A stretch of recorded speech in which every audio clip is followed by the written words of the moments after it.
Time.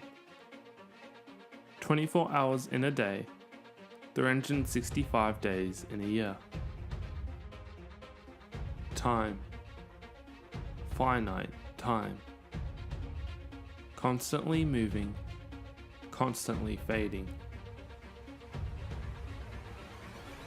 Time. It makes the world go around.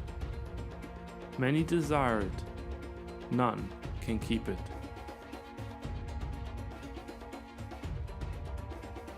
Time. Most of us complain that we do not have enough time. We struggle with meeting deadlines, finding time to spend with family and friends, or time to simply spend doing the things we love. But the reality is, we have plenty of it. Let me explain. Stoic philosopher Seneca, who lived between 5 BCE and 65 AD, wrote on the topic of what is often called the shortness of life. He stated, "Most human beings complain about the meanness of nature, because we are born for a brief span of life, and because this spell of time that has been given to us rushes by so swiftly and rapidly that with very few exceptions, life ceases for the rest of us just when we are getting ready for it." Yet, he explains that it is not that we have a short time to live, but that we waste a lot of it. Life is long enough, and a sufficiently generous amount of time has been given to us for the highest achievements if it were all well invested.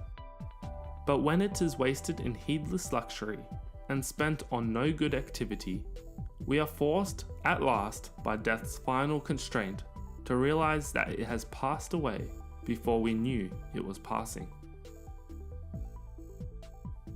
While Seneca by no means believed in the same God that we believe in, he was, in my opinion, correct in his assessment of time. It is God who has created time.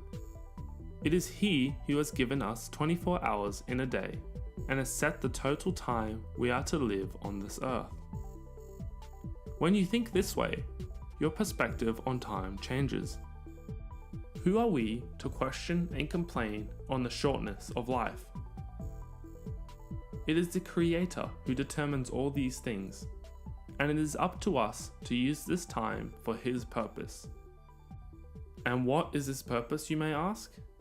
The book of Ecclesiastes answers this question. In Ecclesiastes, the concept of time is discussed in chapter 3, verses 1 to 12, which says, "There is a time for everything, and a season for every activity under the heavens. A time to be born, and a time to die. A time to plant, and a time to uproot. A time to kill, and a time to heal. A time to tear down, and a time to build. A time to weep, and a time to laugh. A time to mourn, and a time to dance. A time to scatter stones, and a time to gather them. A time to embrace, and a time to refrain from embracing. A time to search, and a time to give up. A time to keep, and a time to throw away. A time to tear, and a time to mend. A time to be silent, and a time to speak. A time to love, and a time to hate. A time for war, and a time for peace. What do workers gain from their toil? I have seen the burden God has laid on the human race. He has made everything beautiful in its time.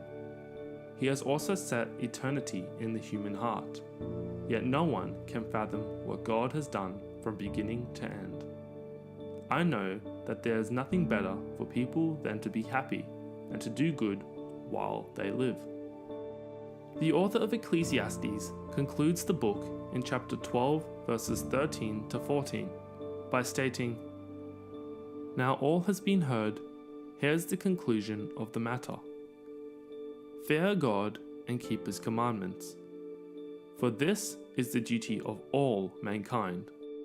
For God will bring every deed into judgment, including every hidden thing, whether it is good or evil. Fear God and keep His commandments. In Isaiah 43 verse 7, God highlights that His sons and daughters are created for His glory. This is our duty, to fear God, obey Him and His commandments, and to bring Him glory. Who are we to complain that we do not have enough time to do this when we are constantly distracted from this purpose? This is not to say that using time to enjoy yourself is bad. Certainly not. Ecclesiastes 2 verses 24 to 26 in fact says, "A person can do nothing better than to eat and drink and find satisfaction in their own toil." This too, I see, is from the hand of God, for without Him, who can eat or find enjoyment? To the person who pleases Him, God gives wisdom, knowledge, and happiness. But to the sinner, He gives the task of gathering and storing up wealth, to hand it over to the one who pleases God. This too is meaningless, a chasing after the wind. We must recognize the value of time. It is precious. It is life. And God has blessed us with life and time. It is for us to enjoy, and it is for us to use wisely, to please Him and to bring Him glory. Life is short when you waste it away on the meaningless things in life, but it is long enough when you invest it in God.